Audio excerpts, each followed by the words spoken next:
Join us now to weigh in on the attempt to make us healthy again, Indiana Congressman Marlin Stutzman, back on the program. Hey, Marlin, nice to see you. Thank you for this act. It was a couple weeks ago. My producer and my wife were in the office going, have you heard of this Apeel stuff or Apeel? What? And I go, no, what is it? And they showed me a study. Then I started reading, and I saw Gates was behind it, so I perked up. And then I see cancer, nerve damage, all this crap, just so the orange will last longer on the shelf so they can make more money at Ralph's or Vaughn's or Albertsons or Kroger's. No, thank you. Are we going to stop this crap? Hey, Dan, great to be with you. And yeah, that's the effort here. To me, it seems like it'd be easier just to tell us as Americans and as consumers what's actually in the Apeel product, rather than telling us the symptoms and the what could happen to us, whether it's cancer or nerve damage. Why do they have to tell us that? Just tell us what's also in the product that may cause that particular problem. Again, I think, as you said, the red flags went up for me when I saw that the Bill and Melinda Gates Foundation was behind the development of this product.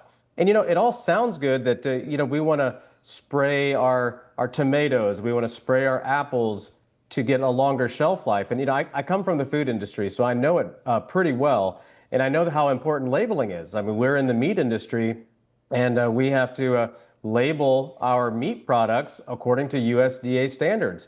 And it's not just very simple. It's pretty rigorous in the fact that we have to label all the products that are inside of our a beef stick, for example. So the fact that they are not wanting to tell us and put a label on what's in Apeel is really bothersome to me. And so as I was talking to some moms who were very concerned about this product, I said, hey, let's file a bill and let's make sure that we know that the consumer has all the information. And if they have a problem with it, they're going to push back. So we'll see. I haven't got a phone call from Bill Gates yet, but I'd take it if it did.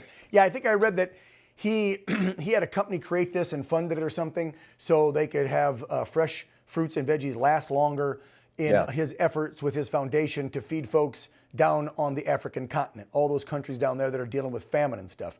And I guess I get that, but if you're going to give people diseases, I mean, yeah, they got to eat to live, but then you're going to hurt them because you want to spray it it makes no damn sense. All right, let's talk about these bills that y'all finally got along on something. I actually said the word bipartisan twice in that script. I almost lost it.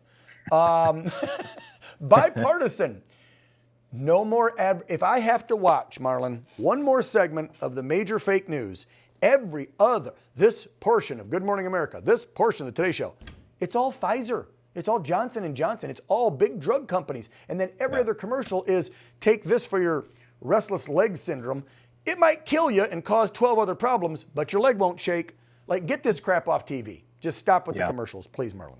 Yeah, no, 100%. I agree. I mean, Christy and I, we were watching TV the other night, and again, it was just every other commercial was a pharmaceutical drug advertisement. And obviously they know their market. They know who they're trying to message to. And I hope, that we actually see bipartisan support, because this is something that we should all be concerned about. We're concerned about health insurance cost, our healthcare cost, which is driving up the health insurance cost.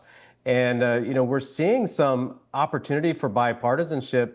I serve on the Financial Services Committee, and we were working on some cryptocurrency bills just recently. But I'll tell you, Dan, it's incredible to me how Maxine Waters can find a way to turn a bill that could be just bipartisan, that we would all agree, she can be opposed to it simply because Trump is for it. And so when they say that, Trump derangement syndrome is not real, come to Washington and sit through some committee hearings, and you'll see the other side just go ballistic on some of these Marlin, bills that Trump supports. And guess what? I'll end with this. I don't know if they have it. We'll throw it up. People are noticing, because even CNN and the Wall Street Journal did 2 polls on Democrats, right? You saw this. 30% approval rating, Wall Street Journal. CNN's was 26. Either way, the 30% they said was the lowest in recorded history. And CNN's got it at 26. The American people are waking up to the Democrat Party, and hopefully they're going to be done with it, unless they start working with you guys, which means working for us, the American people. Marlin, as always, appreciate you taking the time. Take care. Thanks, Dan. Great to be with you.